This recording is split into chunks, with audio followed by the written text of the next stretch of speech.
in our community, we want to do is use our history for ourselves to do exactly what other people are doing, taking it from us and using it to benefit themselves. Because now we have the tools to say, this is what self-determination looks like.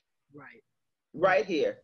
This is what it looks like. For if any academics are watching this, that I think that people have told us, we've told ourselves a story that this is harder than it is.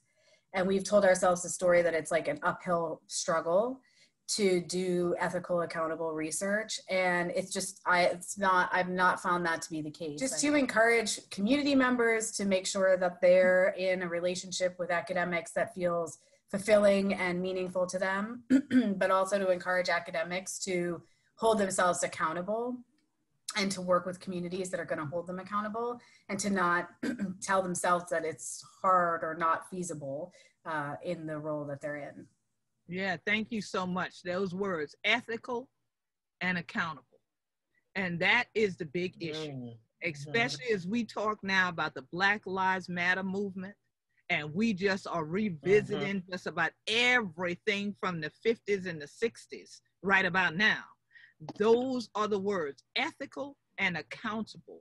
And so a lot of people say things are hard because they don't want to change who they are. And so it's difficult to change. And that's really all it amounts to. But if we are saying that we want to bring about equality, and we want to dismantle racism, not just have discussions about it, then get over saying things are hard. Try first.